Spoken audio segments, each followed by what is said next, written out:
Hi everyone and welcome to Honest Storytellers Night. My name is Josh, joined as always by my co-host Nathan. Hello. We've also got ourselves a guest with us, my classmate at uni, Shawnee. How have you two been the past week? Same as usual. YouTube, Resident Evil, YouTube, work. Just so much going on. There's too much. But I've started to try and get fit again. So I'm using my home gym. I've got a massive home gym there. So I've started using that again in the evenings before bed. And also getting up at 5:30 in the morning to use it in the morning before work. So I am like not sleeping at all because I don't go to bed till like 1 o'clock. So yeah, it's ridiculous. Yeah. That's about it. That's that. And just same old crap. As for you, Shah? Yeah, I've been alright, other than being ill, but now I'm alright. I'm coming out at the end of it, so looking forward to this though. Bro. As for myself, the usual work, Nath. Resident Evil, work, Resident Evil, uni work in between. But yeah, that's pretty much me. I'm on my third playthrough on Resident Evil at the moment. I finished my third playthrough. I'm on my fourth. I started it about 20 to 30 minutes ago. Just want to get as close to platinum as I can, like all the other Resident Evil games. I can't bother platinum. I'm only doing it because they're my favorite games in the game franchise in the world. So I think there's only one game I've actually done platinum on. Destiny? No. I still haven't done a Grandmaster Nightfall, so no. Subnautica. But I have done platinum on PlayStation 4, PlayStation 5, and I got all the achievements on Xbox and PC as well. Of course, I don't think there are achievements on Nintendo though, so I haven't done that. So, yeah, that's me. All right, well, let's get straight to it. Shawnee, do you want to let us know what our topic is today? So I was thinking we could talk about whether gore is becoming overused within horror movies. Okay, cool. Bro. Go ahead. Let's begin, Shawnee. So essentially, I'm a fan of horror movies, even though I'm a wuss. But one thing I really don't like is gore, because I'm easily freaked out. But I used to love like psychological horror. There used to be a lot of horror that would like really freak you out without being too gory. But particularly lately, I've noticed there's an increase in gore over like the films that have been coming out, particularly last year and the year before. Like now we've got like Terrifier and all of that, and it's insane. But like, what happened to films like Psycho and Carrie, where they used to use lighting and like dramatic staging rather than like direct gore and just people getting like cut to pieces? See, the only answer that I've got towards that is gore's reliable in horror. In my opinion, it's old and reliable. It's an easy way to get a horror film going. Don't get me wrong, the whole psychological aspect of horror is great. Gore in horror is great on my part. If we go back in horror, The Shining, The Thing, Scream, Halloween, Jason Voorhees, they are all relied on gore. So when we come to today's world of horror, I can agree that it is everywhere. There isn't psychological horror anymore, and there isn't any like stalking horrors. It's all, everything has to have gore, blood, tearing limbs. I agree with overuse. Yeah. Sneeze. I can feel the sneeze coming. It's like, I'm not going to talk. I'm trying to not sneeze. Oh, it's one of those things that these days they correlate gore to horror. It's like gory. It's like in your face. It splatters everywhere. Oh, it's a shock, and that's like Terrify, which I do enjoy. Is all about the shock factor. It's no longer about the horror. Like obviously, me and Josh will always go on and on and on about one of the most perfect horror films of all time, Alien. It wasn't any gore really. There was a little bit of blood and that sort of thing, but it was all about it being hidden in the darkness, something you can't do anything about, and it's stalking you, and it's there somewhere, and you don't quite see it, you don't quite know what it is. That's what that kind of horror is. I mean, just take it for example with Alien. The only three gory things that I can think of is the initial chest burster. Mm. When I forgot the names, but when the woman in black guy got killed by the xenomorph, where the chains are, there was a little bit of blood there. Yes. Yeah, not a lot. Yeah, not a lot. And when oh my god, Ian Holmes' android Ash, when he gets torn to smithereens, they're the only three. But then that wasn't really gory because it was milk. So True. it's not quite the same thing, is it? So, but when we can think of gore in Alien, they're the three main things. They're showing body parts, they're showing over exaggerated death. Yeah. Well, it's like I was thinking about it like a lot lately because obviously Scream 7 has just come out. Mm. And if you compare the original Scream to Scream 7, obviously we've had like advancements in the way in which death is depicted in horror. And you know, the levels of CGI that we can put into films, like obviously that's improved, so there is more scope to add more blood, more gore, and it's more realistic. But it's just becoming, it feels it's sort of diluted in the genre to now you go into a film and you're like, oh, I know the plot. Somebody's going to die. It's going to rely heavily on brutal imagery to the point where like people aren't even reacting to it anymore. I agree with that. There, people with sickly stomachs, as yourself, Shauna, who can't handle gore. It's a different story. It's a completely different story. But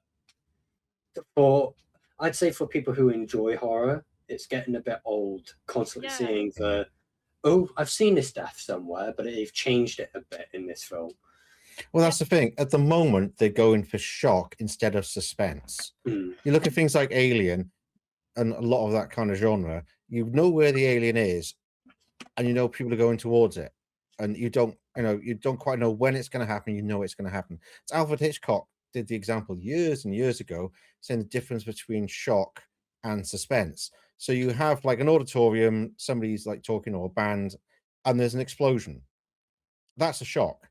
But if you show the bomb and the timer and keep panning back, so you see the bomb, the timer, like the podium, the people on stage, the big, and it builds suspense because you know it's going to happen, and it kind of gets you sort of the adrenaline going, and then it blows up. It's not a shock that it blows up, but because you know it's going to happen, and if there's no time, you don't necessarily know when, but it's going to happen at some point. It gives you that suspense horror instead of shock horror. And I think that's where they're not thinking enough about it. They're more thinking, oh, what can we do now? I know, let's cut the woman in half with a chainsaw while she's upside down. You know, it's like, yeah, okay, you can do that, but it's not scary because that's not going to necessarily happen like that. It's, you know, it's kind of like, do we want realism or do we want gore? And I don't think they're finding that balance. It is just all gore. When you get something like Terrifier comes out and is really popular, everyone goes, we have to make it more gory, more blood, more blood. Yeah, absolutely. And I think about how it was done in, like, I'm thinking about Carrie. Carrie had gore for the time because it came out, obviously, the original came out in 1946. And for the time, that was really well executed.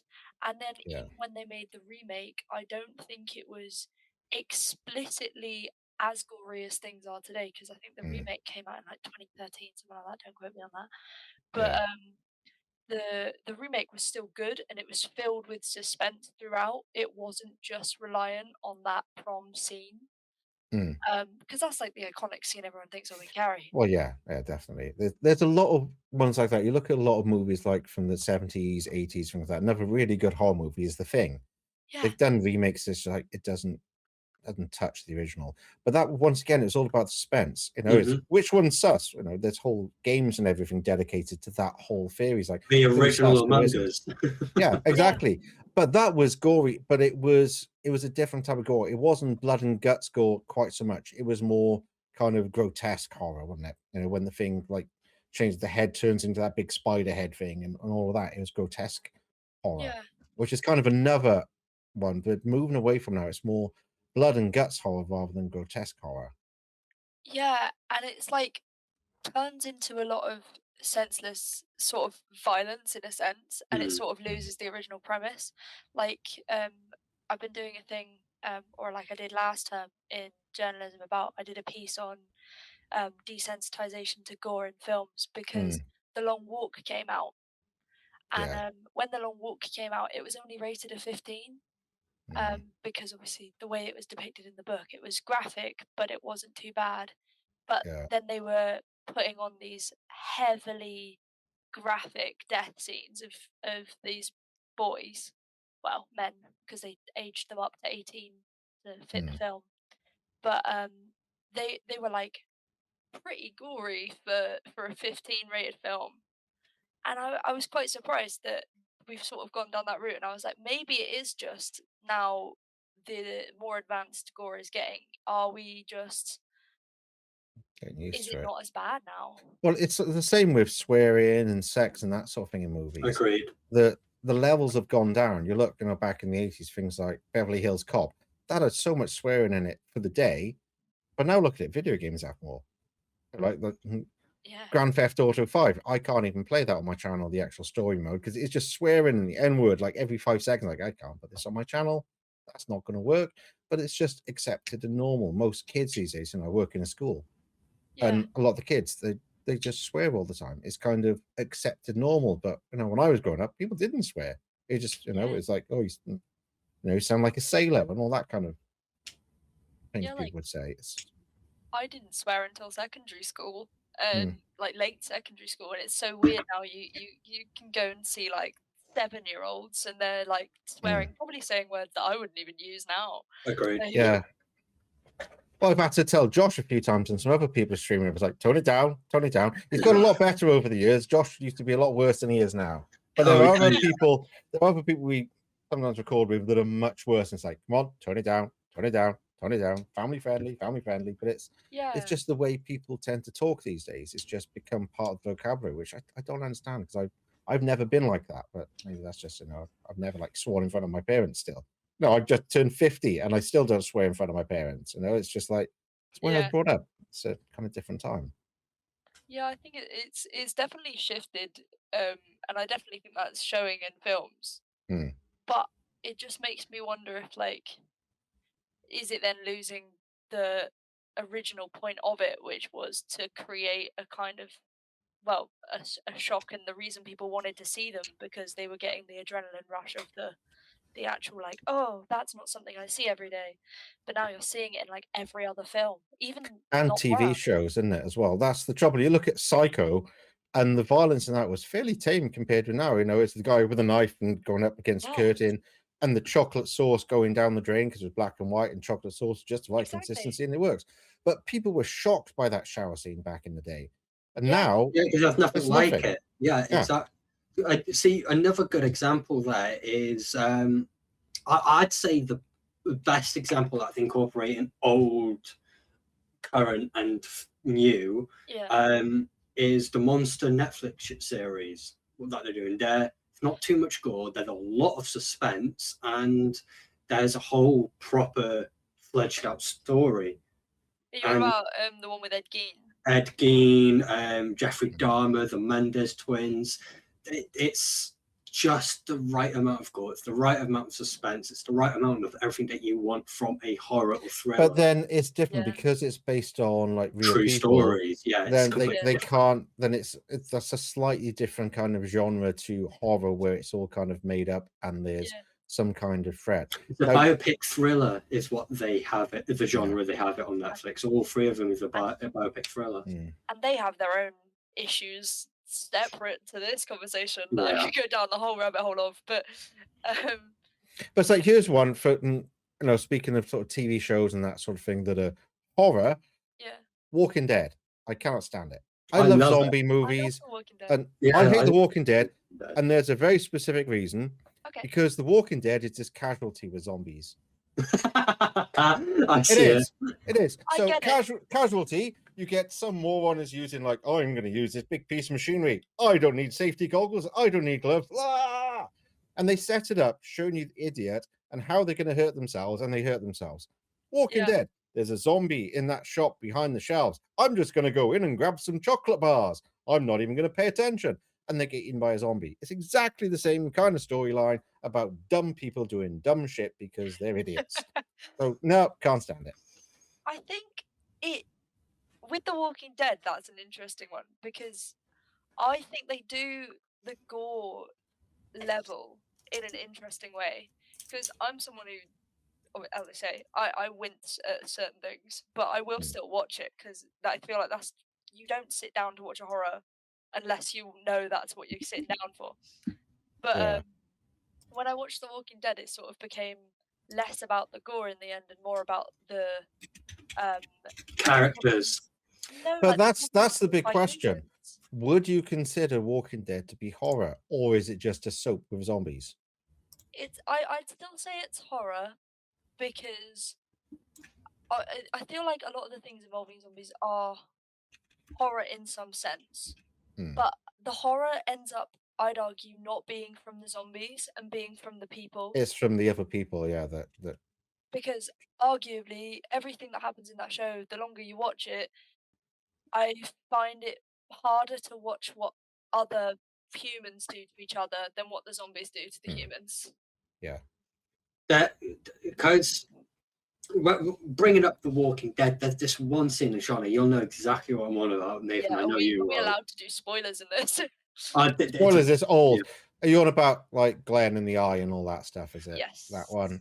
I'm assuming everyone knows about that. Yeah. See- I don't even watch it. I know about that. One of the deaths that I was going to bring up, Shawnee, is when Glenn ends up watching Noah in the spinning doors.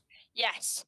That scene, that was the perfect amount of gore, perfect amount of, the perfect amount of horror in that situation, the perfect amount of gore in that situation, thriller, suspense, but they always focused on humans, when in a zombie apocalypse you expect to focus on the big threat of that world, which is the zombies. And when we go back to the film side, slashers, I haven't seen a good slasher for a while. The only good slasher that I've come to acknowledge recently is Terrifier. But it's not a slasher in the same way, is it? In the same way as Jason Voorhees. Voorhees, no, it's not the same. But it's the only slasher that we've seen. We haven't seen a proper slasher for a while, especially a brand new one. Well, Robert Englund is in talks, I believe, to bring Freddy back for another movie. Yeah, but I want a new slasher. Like we've had Jason, multiple films. We've had Michael Myers, multiple films. Yeah, but look, all of these are from the 80s. Yeah. Name one that didn't start in the 80s, a slasher movie. Well, Scream, I guess, started in the 90s, but that's about it. Yeah, Scream is actually the only one. I don't think it's... and also, if you're putting it on as a slasher in its own right, it makes more sense for the gore to be there. Yeah. I feel like what I'm getting so confused by now is like you watch every horror movie and it feels like they find some way to cut someone's head off or something. Yeah, like Saw. That's just about lots of gore and stuff, and I have no interest in that. I've watched a little bit of them. I'm just like, I can't be bothered with this crap. I tried so hard with Saw. I always get to the third film and I'm stuck. I can't watch anymore. The whole premise of that is just kill people in weird and wacky ways. That is the only premise of the whole movie. It's like, I'm not interested in that. And it's just, it's stupid. And when they got him, when he was young and they just put a baseball hat on this old guy, and like, oh, come on, like, seriously. I was like, but along these lines, we're talking about, people getting killed in different ways, or murderers and that sort of thing. Where do we draw the line between like just a normal TV show and where it delves into horror? Things like Dexter. Obviously, he goes around, he's a mass murderer. But we wouldn't consider it horror because he's only killing bad guys. On the whole, he does make the odd mistake, and everyone enjoys that because, but he is still killing people. There is blood in every episode. The whole premise of it is he's a blood analyst. Yeah. But that doesn't really delve into the realms of horror. But some people might see it that way because of the subject matter. Yeah. For me, I'm going to ask you to this. So we'll start with you, Nathan. When you think of the word horror, what's the first thing that comes to your head? Monsters. So Dracula, Xenomorph, that kind of thing. Okay, Shawnee, same question. When you think of the word horror, what comes to your head? Jason Voorhees, Freddy Krueger, Ghostface. For me, it's being on the edge of your seat, being scared, disgusted. And Yeah, but I don't get that. So it's like I don't get scared and disgusted by it. It's like because the yeah. horror films in the past 10 to 20 years have been rubbish. They've been so bad. Yeah, but Yeah. you know, psychological horror was good. Mm. Like some of them have been done quite well. Like I'm a big fan of Jordan Peele, and I think Jordan Peele executes psychological horror better than many. Mm. Like if you look at Us, I think Us was a really well executed. It was horror.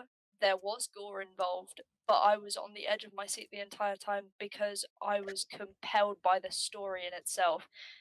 If you haven't watched it, like Mm. how have you not? It's amazing in terms of plot, and I like the meaning within it, but it wasn't just about somebody stuck scissors in someone's neck and they're bleeding out. Well, that's what I feel about like the first Halloween movie. I Yeah. think it's very kind of more psychological. There is, you know, the horror elements and he goes around killing people, but the storyline was believable. You know, Yeah. he was a little kid that killed his sister, and then when he escapes out of the mental hospital, he goes to try and kill his other sister. It made sense. It was normal. He was like a normal guy. He was strong, but he, you know, been locked away for years, and he's mental, and he's got, you know, good physical strength. It made sense what was happening and why he was doing it and how he was doing it. It's only like at the end when they shoot him, it's like, oh my god, he's not dead, and then all the supernatural stuff happens that kind of waters it down for me. But the first one, I think, is a good horror movie. I mean, let's be honest about the first Halloween. I mean, when you see Michael Myers staring in the distance, Yeah. that's the first big fuck no. Yeah. Absolutely not. Menacing, he's big, he's mysterious, and you just don't know where he's going to appear. And the music as well just works so beautifully for me. It's so classic. But Yeah. that's what I think we're missing from horror these days is The score. originality. I'd say the score. The past couple years with horror music, it's just like I swear to God, I've heard this, but differently. They do it a lot. They reuse a lot of music, which really frustrates me. Yeah. It's Ooh. definitely watered down the genre because it feels like now they're just copying and pasting the same plot, the same, like, you know, now we're going to have the victim die, the hero will live. And it's always the same sort of thing. Like every other Yeah. friend dies, there'll be one who lives, and you think that the killer or the villain is dead, and they're not. And it's always the same beat. Well, that's what we liked about the first Scream, because it pointed all this shit out as well, didn't it? I'm just going for another beer. I won't be long. Yeah. And all of that. And it was like, yeah, exactly. I'm going down to the basement by myself. And it's that sort of thing, I think, that annoys me about a lot of horror, because it's very lazy. And it just ends up you thinking, why Americans so thick as shit that they'll do all this stuff? When you know, it's like, I'm going into this creepy old house by myself without a light. We can't say much because we do that in video games all the bloody time. We're looking at, I don't want to go in here. I'm not going in there. I know it's there, but I got to do it. Yeah. Like, I mean, there's two things that I want to talk about, but I'll always talk about one thing first, and that's the new Scary movie that's coming out. I can't wait for it. Yeah, it's something that we've missed. We haven't. I don't even remember the last Scary movie when it came out. it was a while ago. Yeah. But if we get that back, do you think that could be a revive, a reset? No, what'll happen is if it does well, studios will go, parodies are back, and they're going to make parodies of everything, and they're going to be shit. You know, it's like Not Another Teen Movie and all the other ones, Vampire Sucks and all of that, where they half-heartedly try and copy that just by going, oh, look, this one be funny, let's make this into this, and it doesn't work. Like, people like Mel Brooks has always done those kind of movies really well. You know, Blazing Saddles, Spaceballs 2 soon, can't wait for it. Yeah, you know, and Dracula Dead and Loving It was a really good one as well. Leslie Nielsen as Dracula, and it was a good, complete piss take of all the Dracula genre and all that, and that works really well. But most of them, they don't even try. It's just the same crappy jokes, and it just doesn't work. Yeah, like I've never been a fan of scary movies, to be honest. I tried to be, and I liked the concept, but I Hmm. don't. If anything, I feel like it ends up feeding poor horror because they're just like, oh, everyone knows that Yeah. it's going to follow the same line. We'll just carry on because people think it's just expected. Hmm. But I think that's a lot of trouble with entertainment in general. I mean, Josh talk about video games in the same way, and it's the same sort of thing. If something's popular, they all go, "Oh, this'll work. Let's make that." And they haven't done it because they have a good idea or a vision. They do it because, "Oh, well, that made lots of money, so this can make lots of money." And it just doesn't work like that. But they don't realize Hollywood and all the other entertainment industry are just not learning. There's big things happening in the gaming at the moment. There's a lot of the big AAA games are failing. Bungie are murdering themselves at the moment. But look, Call of Duty was a pile of shit. Nobody liked it. Activision thought it's a Call of Duty game. Everyone will buy it. It'll do well. No, it didn't. It was a pile of crap because they just tried to just release a game that they didn't have a good it idea behind wasn't it. a Call of Duty game. It was an MMO. Shit. Yeah. You had boss battles with health bars and different stages in these boss battles, and massive, like, Titan-sized characters you had to go against. The only trouble was, if you're playing it solo, every single cutscene and every single mission you had to do was geared towards having a team of at least 3 people. So you'd have to go, right, you have to collect 3 items. It's like, yeah, but I'm doing it by myself. Why do I have to go and get all of them? And you're running around collecting all the items. And the boss battles, it was geared towards having a few people there to help you. So it'd be like, right, one person has to shoot and distract it, somebody else has to grab this and throw it at them. Trying to do it by yourself was just tedious. But that's what they're doing with the film industry as well. It's like, oh, the superhero movies are good. Let's do another superhero. Oh, let's choose these bizarre ones that people haven't heard of. It's like, yes, Sony failed with all the Spider-Man ones. Why did they fail? They didn't put Spider-Man in any of the Spider-Man movies. Yeah. Like, why would you have Venom without Spider-Man? Why does he have the Spider-Man powers and look and have that look if he hasn't already been exposed to Spider-Man? And they try and go, oh yeah, I remember from all the different multiverse. Like, what are you on about? Like, seriously. But that's what they're doing with horror and everything else. It's like, oh, well, this is popular. Oh, aliens. Let's do a film with aliens in it. That'll work. Oh, zombies. Let's do zombies. You see, it's not just the horror franchise or the horror genre even in films that are taking a big knock from the gore. It's action, it's romantic, it's history. All of these other genres have too much gore. And you mentioned Venom. It's a superhero, supervillain action movie. And he goes head biting people's heads off and breaking body parts and biting people's heads off and everything. Yeah, you don't need that. You don't see that happening in Iron Man or in Spider-Man. You see explosions. You see tactical presets. You see a hero. Well, for me, I'd go back to like what I've said before about entertainment these days isn't family based. They just go for the shock factor. When I grew up in the 80s, obviously, because I'm old, we had family friendly TV. We only had like 3 TV channels at one point, so there was very limited what you could watch. But certain time on the weekend, everyone could sit down. You could watch Doctor Who or the A-Team or Knight Rider. And what do they all have in common? Nobody ever got killed. You've got the A-Team building tanks out of old vans and stuff, and explosions everywhere. Nobody ever died. There was never any blood, but you got the action. And it meant the whole family could watch that, and Dukes of Hazzard and everything else. There was no swearing, there was no sex, there was no real violence. It was all like cartoon violence. So what happened to that?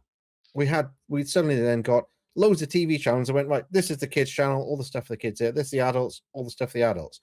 So you can't have a family sat down. If they're all sat down, you're either watching childish stuff or stuff geared towards adults. Where's the stuff in between? Name a TV show these days that is geared towards family viewing. There isn't one. There's only comedy really that I can think of. Yeah, like sitcoms. Yeah. Big Bang Theory and all that kind of thing. But then some of that, the jokes are geared towards more adults, than yeah, because kids, they're like so- dirty jokes, sexual jokes, off the script jokes. It's yeah, exactly.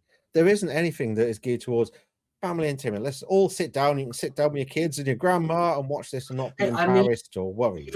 even kids' TV shows have sexual innuendos. Every single goddamn episode of, say, The Amazing World of Gumball, there's sexual innuendos every episode. Simpsons, Simpsons. I've corrected myself pretty quickly there, but The Simpsons, I mean, like, come on. That's probably the most family-friendly show on TV still, is The Simpsons. And yet there's a lot of sexual innuendos, and it's still quite child friendly. There's a lot of gore, still child friendly. And I remember when I was younger, like, there was actually like debate around whether The Simpsons was appropriate at the time. And I'm like, that was like, I'm being quite young and thinking, oh, that's ridiculous. And now I look around and I'm like, in comparison, The Simpsons is nothing. Yeah. Like, people had a problem with Itchy and Scratchy hitting each other. Like, what about now when they're cutting each other in half, like on just general viewing?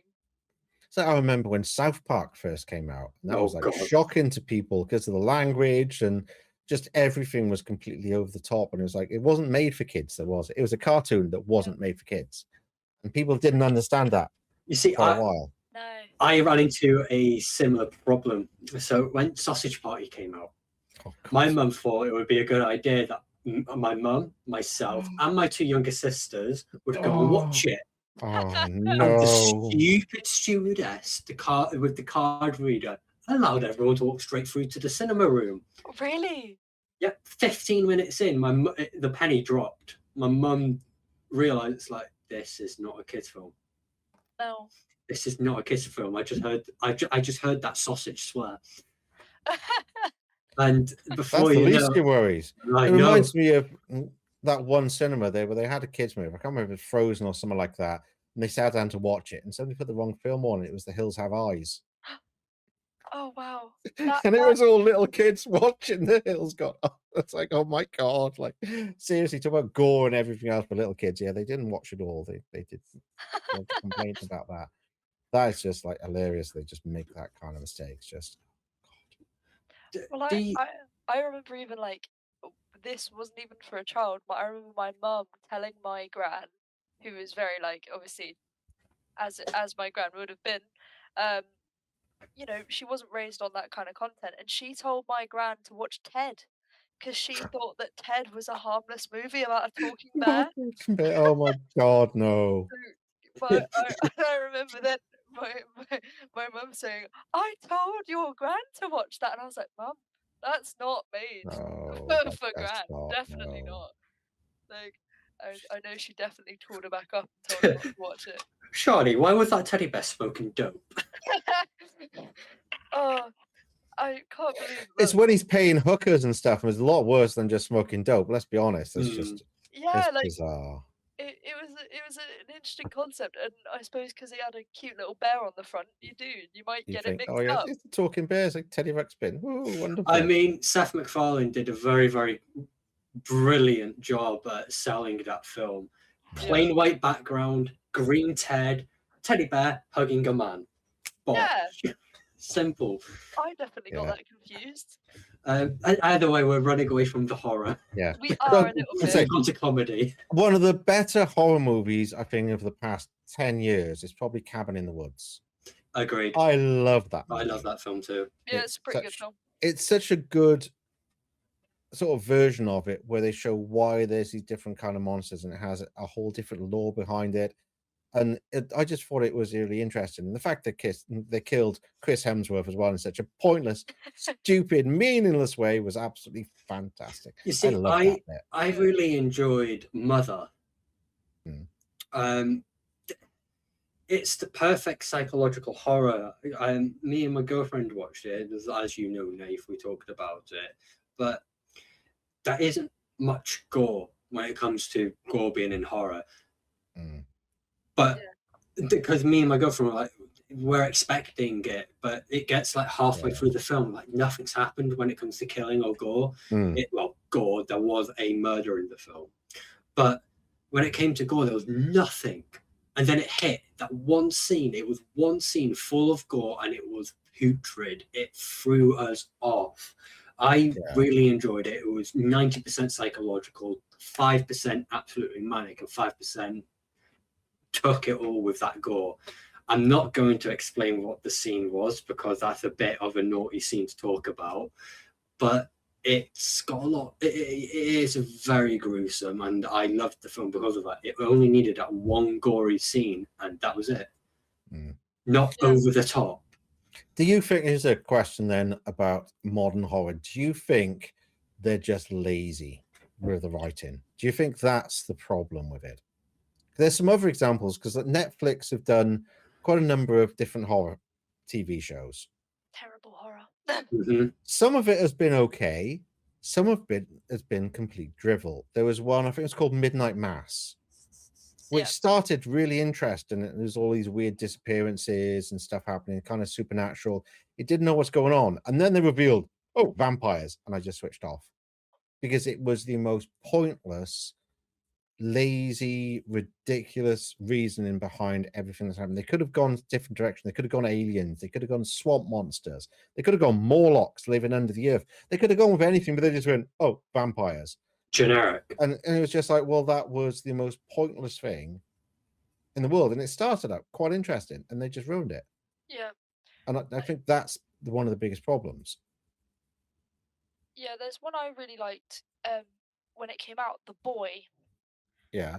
I loved that film because obviously it starts off, you're thinking, oh, it's going to be the stereotypical, there is a doll, it's going to be Annabelle 2.0, and it feels like it's going to go very much down that road. There's like rules to raise him, and I'm sitting there and I'm waiting for that to be the case. And there's not been much gore in this film, and obviously, if you haven't seen it, sorry about the spoilers.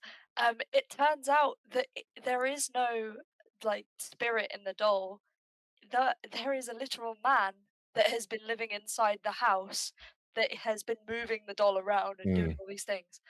And I thought that was quite a well executed concept behind a horror film because it wasn't the stereotypical, spirit, demon possession. Yeah. But then they completely undid it by the second film because then they undid all of that and said that now there was a demon inside the doll in the second film. And then I was like, well, what's the point? You just did something so different and you've just undone it. That's one of the other big issues in it. This did really well. Let's quickly make a second one, but without any particular reason for it. Just because, oh yeah, it might make some more money. But they didn't have a coherent story to follow along with the first one, did they? That's the see, when it comes to making a sequel, when it's a horror film, it needs to have an ending that goes branching off. If it's an ending with a solid ending and they make a second film, it won't work. You can say that with any genre, though. Yeah. You finish a movie, it's a standalone, it does myself. Matrix, you didn't need any other movies after the first one. That was fine. It was great as it was. You didn't need anything else. You don't need prequels explaining where everything came from. You don't need to see what happened to him after. I don't care. That's the thing I hate most about cinema and so on, is prequels. I can't stand prequels. It ruins almost every single franchise when they make a prequel. But here's a question. Did you ever see a Nicole Kidman movie called The Others? Yes. Yes, I did. That I found really interesting because it was complete opposite way round to what it usually is, where she's seeing all the spirits and doesn't know what's going on. It ends up she's actually the ghost. And it was just like, I loved that idea. I thought that was really good. There's a few around that kind of time. Like, did you ever see The Woman in Black with Daniel Radcliffe? I love The Woman in Black. And that was good.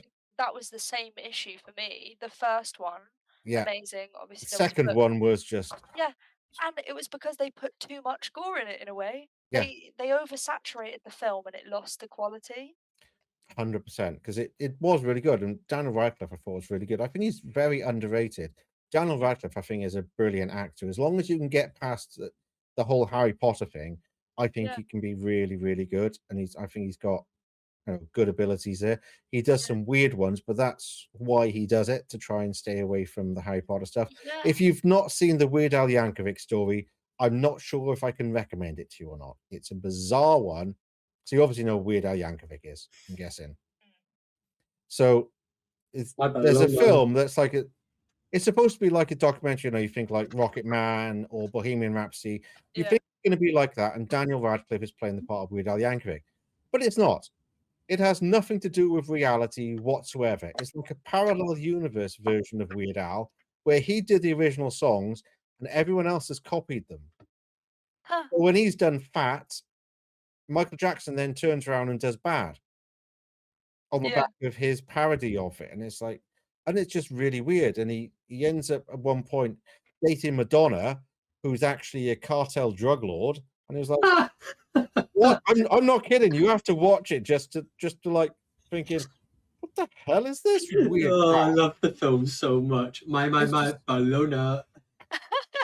That's the I thing. I think love his Daniel music, Radcliffe's done so many things yeah, that just aren't even talked about because Mm. he's Harry Potter. yeah. I love Guns Akimbo. I was going to say I that. really love Bizarre. Guns Akimbo. Yeah. But Harry Potter. Yeah, it's all everyone knows him for, and I feel like he deserves more credit. Which is why I Now wanted you to be see me as well. Wolverine. He needs to Now be you Wolverine. He was the bad guy, wasn't he? In second Yes, he one. was. And Yeah. that was quite good, and it worked because he was kind of like creepy, and you think, I don't want to be around this guy. He's weird, but that's Yeah. exactly what it needed to be. I think that's quite good. Once again, Yeah. we're straying away from the horror, but it was kind of a segue because we're talking No, about I how still good he was in Born in Black, which was genuinely a really good movie.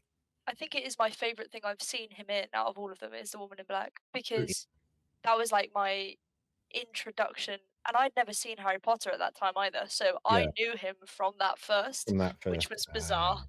yeah.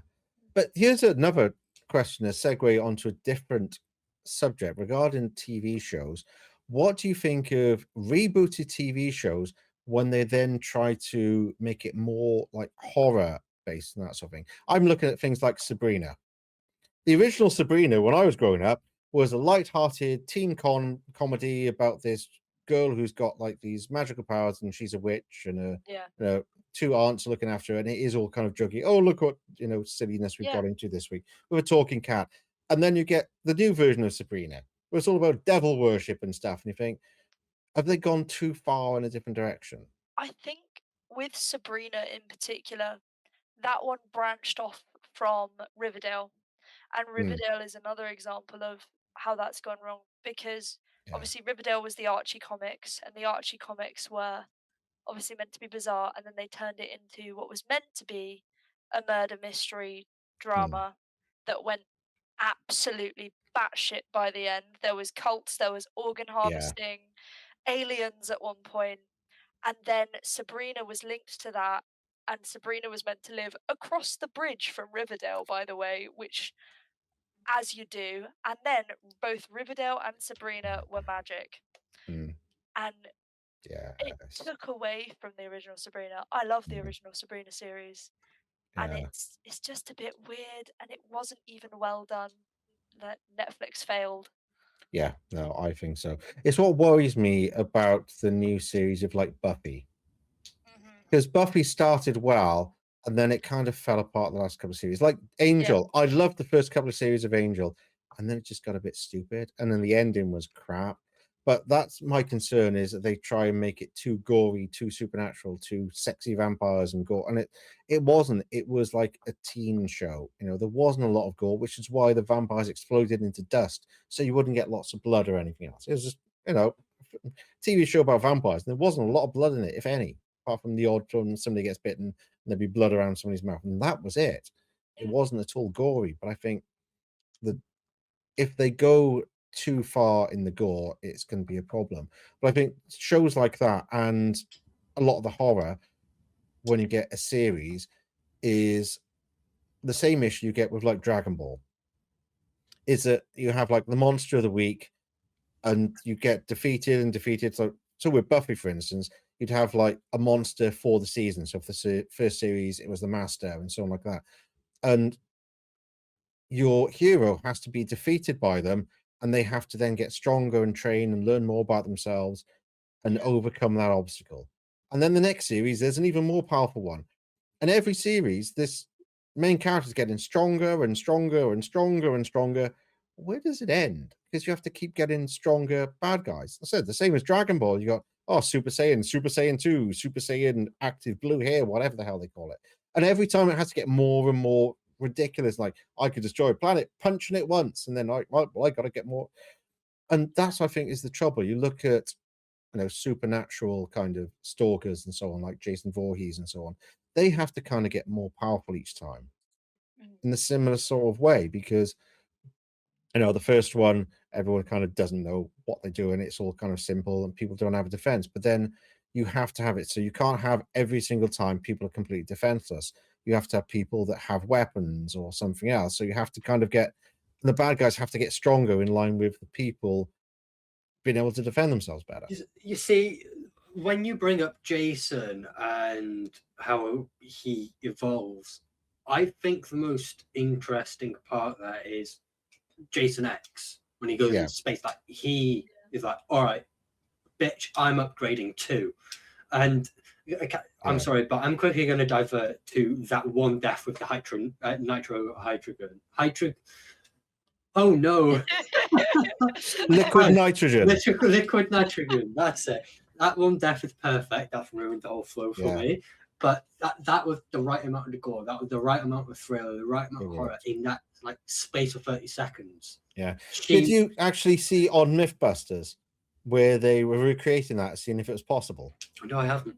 They actually did. They got ahead and all that and froze it and see if it was smashed into a million pieces and all that. So yeah, they tested a lot of the deaths from that specifically, which is quite interesting. I love Mythbusters and stuff like that. But but that was interesting because then you had other ways he had to kill people because people were a little bit supposedly more intelligent and he didn't have access to the normal things he do where he just teleports all the time and just suddenly appears.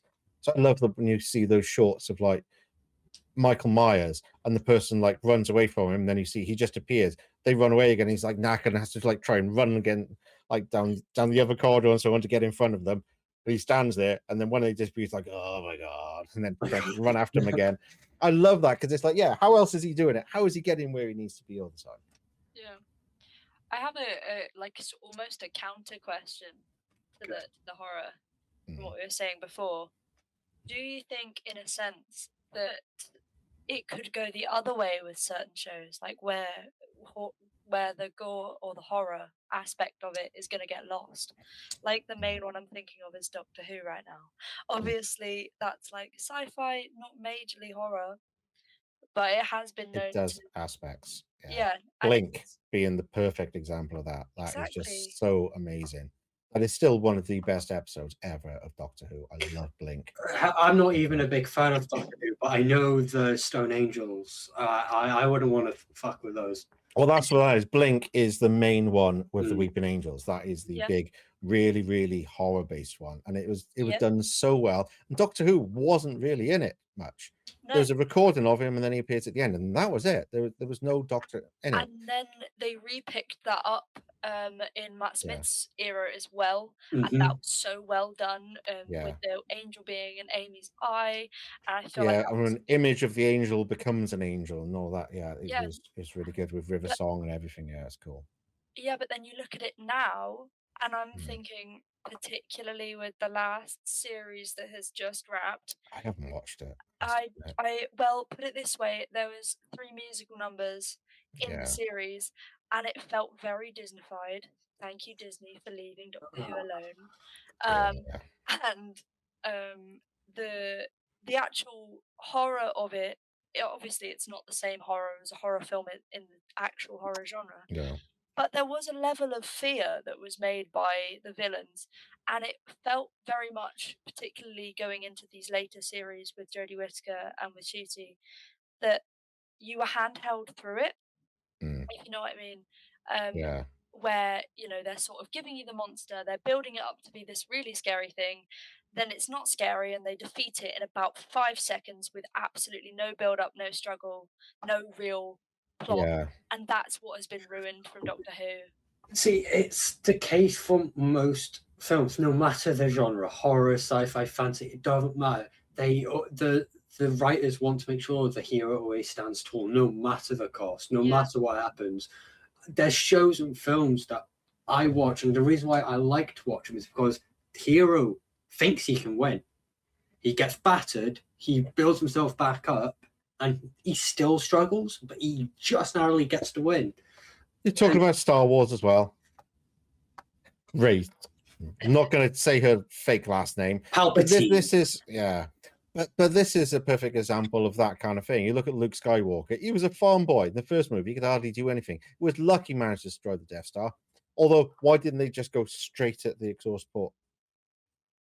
A 90-degree angle. Why did they go like that to the exhaust port instead of just straight down? It's a hole. Go down. Don't go across to get down a hole. See, there's always plot holes in every film. But you know, he had to struggle in the second movie. He got defeated by Darth Vader. You know, he lost his hand, he lost his best friend. Everything was crap for him, and he had to overcome that. What happened with Rey Palpatine? Oh, look, there's a lightsaber. Oh, I can defeat somebody that's trained all their life. It's like, what a complete crock of shit. But there's too many things like that that they do where there isn't the struggle. But talking about things like that where we don't know if the hero is going to overcome, Game of Thrones, that's what that was. And that's why people enjoyed the first couple of series, because you never knew who was going to survive. It was realistic. Nobody was superhuman. Nobody had godlike powers. They were normal people. They'd get injured. They'd get killed. They'd get murdered. They'd get poisoned. They'd fall off a horse, anything. But as soon as they ran out of material from the author, it turned to shit because everyone was suddenly superhuman. Oh, there's a horde of zombies. I'll just run into there with a sword and come back out again. No, you wouldn't. There's no way in hell. And that was where it fell apart. Yeah, it was like the initial series of The Walking Dead. Someone did die in almost every episode because that was realistic. They weren't paying attention, or you know, they had let their guard down, or they'd done the wrong thing, and obviously that's going to come bite you in the ass.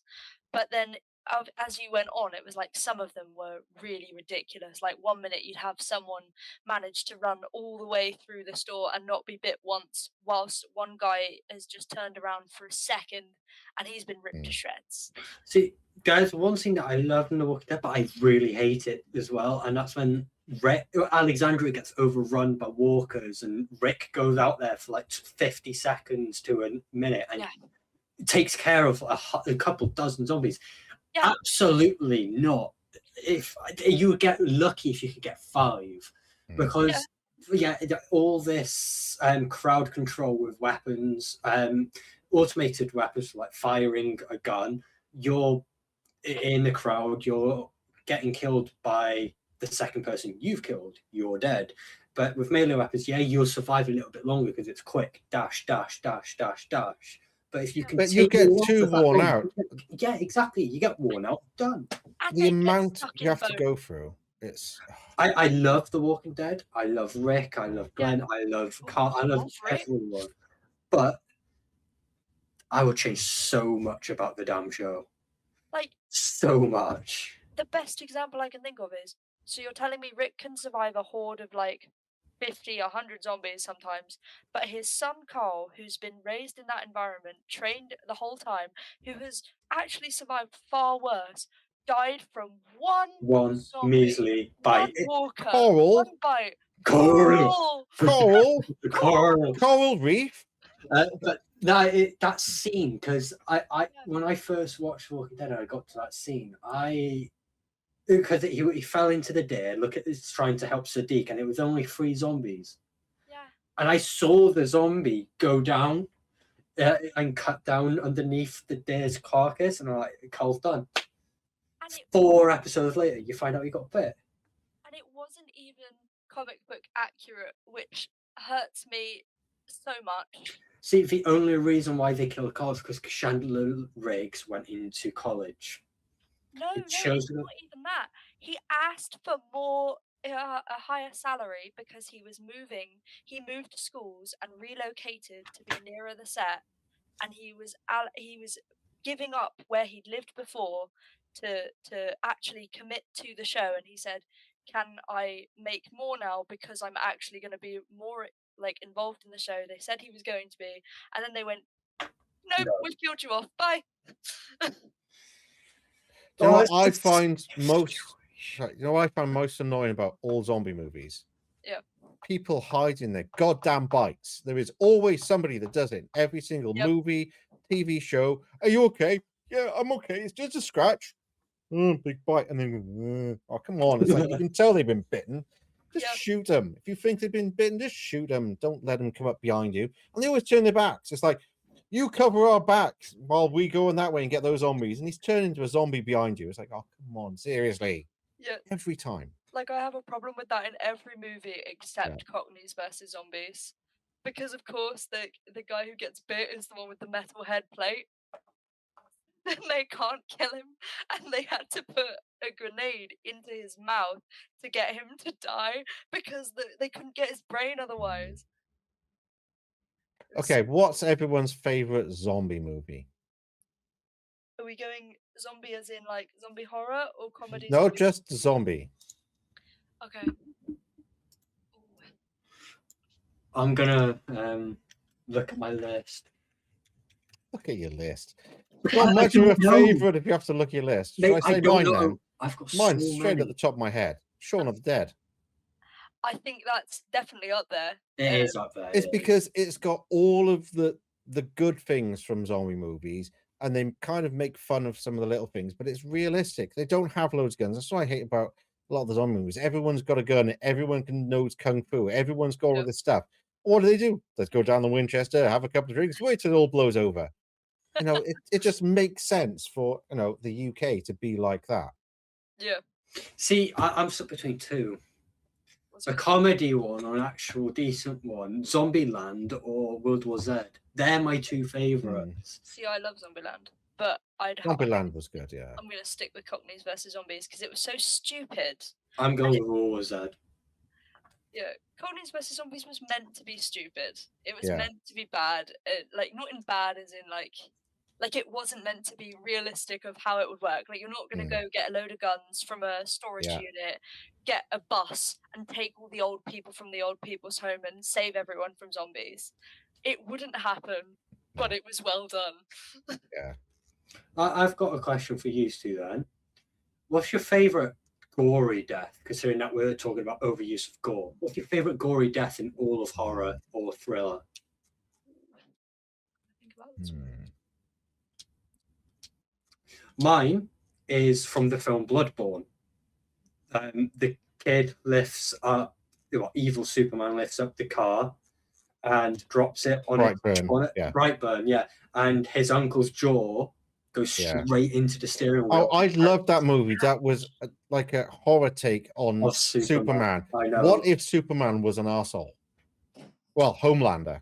You know, let's be honest. It is kind of. That's my favourite death, gory death within the horror genre. What about you, Stu? I'm trying to think now. Like, there's a lot to go through. I'm going to go for a comedy one that has the most blood in any vampire movie. And just because it's so absolutely ridiculous. So it's from Dracula Dead and Loving It. So it's, if you know, like the Dracula movies, it's when they go and kill Lucy. You know, it's Mina's best friend has been turned into a vampire, and they go to the crypt to kill her, and they stab her. But there was just so much blood, and it's just like shooting out of her, just blood everywhere, all over the place. It's so absolutely ridiculous, and just goes on and on and on for ages. I'm just like pounding away at her, and there's just blood flying everywhere. Like, you know, there are literally sort of geysers of blood. And then Van Helsing is like hiding around the corner. You have to know where to stand, and you know, he hasn't got any on it at all. I think that's just because it is so ridiculous and makes fun of like all the other kind of vampire movies and stuff. I just enjoy that. It's just so silly. Good choice. What about you, Shawnee? I'm gonna have to go with Scream, when she's crushed by the door, just purely because it's iconic to me. When that's a good death.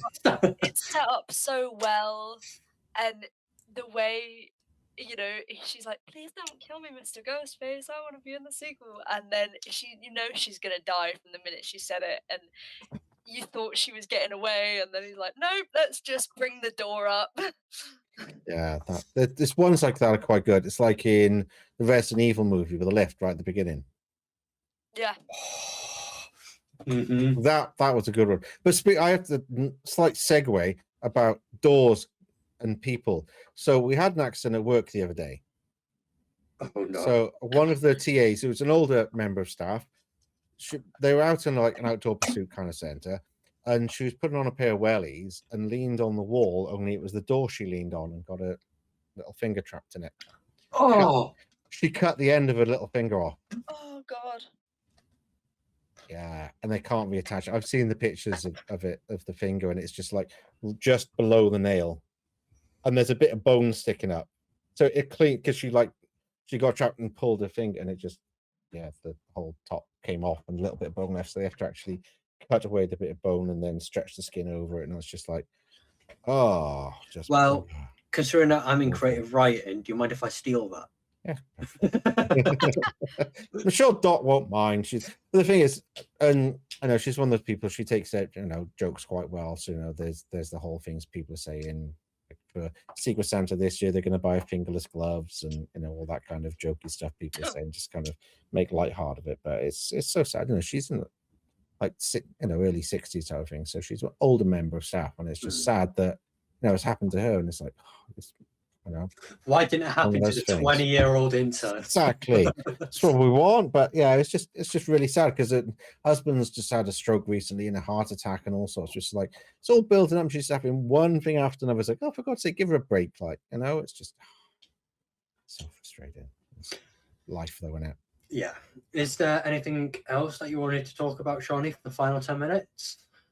Nope. I think we've covered everything I wrote down. Okay, Brill. Anything that you want to throw out there, Nave? No, because we probably just end up going through some of the same stuff. Like, here's a question for you then. Can cartoons be horror? Yes. Yes. Name one. I can literally I had one in my head and it left as soon as you said name one. That's exactly why I did it, because I knew everybody would be like, oh, shit, I know one, but what is it? Oh no. How is that? We're not ending the episode until we find out. But thanks for watching. Wait. Cartoon or anime? Well, anime, cartoon, it's all different Tokyo versions Ghoul. of the same. Well, yeah. Parasite? Ooh, that's a good one. I couldn't get into Parasite. Am I alone in that? No, I enjoyed that show. That's really very enjoyed that. good. I tried, but I struggled to get into it. Maybe I'll give it another go. Attack on Titan? Would you consider Yeah. that horror elements? Yeah, you definitely. Death Note? Oh, Death Note. Yes. How did I Yes. miss that? It's on my shelf. I haven't watched all of the anime, but I have watched the Japanese live action, not the American I piece was of gonna say, shit. don't say the The American. original Japanese live action were brilliant. There were 3 of them. And they were brilliant movies. Absolutely Castlevania brilliant. is a good one. Castlevania. But that's more of a video game. I know they've done adaptations, but it is a video game. Mind you, It's some vampires. interpretations of Batman is quite scary. Then if you say Castlevania, I'd look more at Vampire Hunter D. Okay, Would be Right. more of that kind of thing. Because I don't know if you know Vampire Hunter D, I do. where he's a half vampire, Half vampire. and he's got like a hand. He's got a mouth on his hand that he uses to steal life force and stuff like that, and it eats and everything. So if he gets like knocked out and he's dying, his hand will just kind of like drag him along and eat things. Hmm. It's a bizarre one. They do keep talking about doing live action of it, but thankfully they haven't yet, because it would just be shockingly shit, wouldn't it? I really want to watch this is slightly off topic, but you've made me think of it after like all the horror conversations. I want to watch the Winnie the Pooh horror movie. I want to know if it's bad. What about Popeye Yeah, but Winnie the Pooh, I love Winnie the Pooh. Like, or if you know me, it's Pinocchio? There's a I Pinocchio can't one wait as for well. that one. I really can't wait for that one. Steamboat Mickey. Yeah, Steamboat Mickey. Oh, there's so many they're doing now. It's getting like crazy. They're making so many horror movies on everything. I can't wait to see one about Tigger. Tigger's my favorite. I'd Tigger love could to be see a a horror Tigger horror character. movie. I want to see Eeyore. I knew you were going to say that. that would Imagine be a fun. Piglet horror movie. Piglet would kill you with his anxiety. Oh no. Oh no! Eeyore would just depress you and make you kill yourself. Let's be honest. That's how Eeyore would work. That's Oh, why I want to know God. what's Winnie the Pooh done to get into a horror movie because I'm a big fan of Winnie the Pooh. I have the It's because the names have gone into the public domain. Yeah, No, because they're old enough now, they're mean- now public domain. Oh, you mean No, in I mean, the like, film? Yeah, in the What he does, premise, yeah. what makes this honey craving little bear who is literally so stupid and filled with fluff that he's suddenly like, I know what I'm gonna do. Obvious. Stab Why it. is all the honey gone?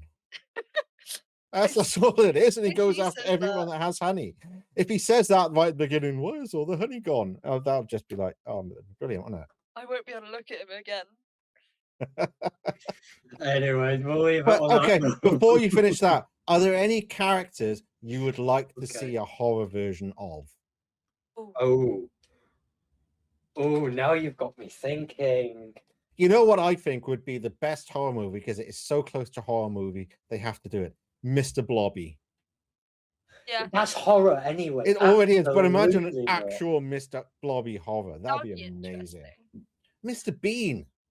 The Magic Roundabout. I was scared of the Zebedee. Magic Roundabout as a child, Oh, I and love I need that. someone to validate my fears as a child. Yeah, Zebedee was cool. But imagine Mr. Bean as a horror. I'm sorry, but I'm going to say Macca Packer.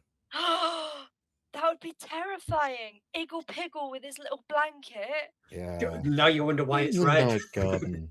Oh. Oopsie But daisies. The Teletubbies. Yeah. I've seen somebody sculpt evil Teletubbies online.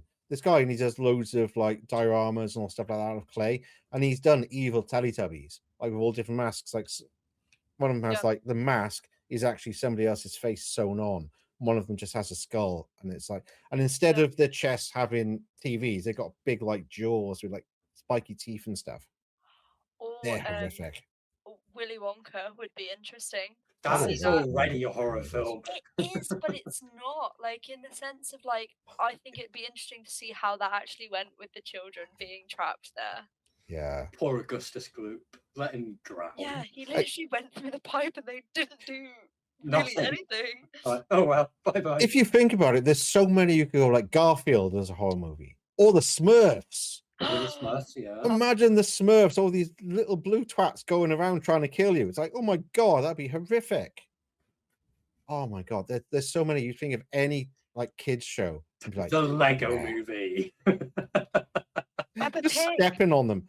Peppa Pig. I saw a Peppa Pig horror where someone like had a thing where Peppa Pig became cannibalistic and realized that they were bacon. So someone made this like terribly animated. I know what They you're were about. going after all the other animals to make them into the meals. Yeah, but Peppa Pig is frightening anyway. Have you seen how tall she is? Yeah, I know. She's like 7 foot tall. 7 foot, yeah. Like, what the hell? Who came up with that? It's like the Teletubbies. If you've ever seen a Teletubby like, in real life, it's the not. production shots of Teletubbies, they're like 10 foot tall. They are frightening as anything. Oh my god. They stand there looking down at you. There was one they did based on, there was one when I was growing up called the Banana Splits, and they did a horror version of it not long ago. But I watched the original like thing. But yeah, but they turned that into horror a couple of years ago, didn't they? Bananas in Pajamas, horror edition. Bananas. Coming down the stairs. Can you imagine? Or like, oh, what were they called? The Clangers. Oh, the Clangers. Oh, Noddy. Noddy! Noddy, I would not be able to sleep if Noddy became a horror. Anyways, we'll end it there. We'll end it on Noddy becoming a horror. Noddy and big ears. Oh my god. So, you know what is the most frightening of all of them? Thomas the Tank Engine. Yeah. Well, yeah. Have you seen the mod somebody's done for Resident Evil 9? I have. It happened to be. I'm not surprised. Thomas the Tank Engine. Obviously, you get Shrek and everything, but yeah, Thomas the Tank Engine. Shrek is worse. Yeah.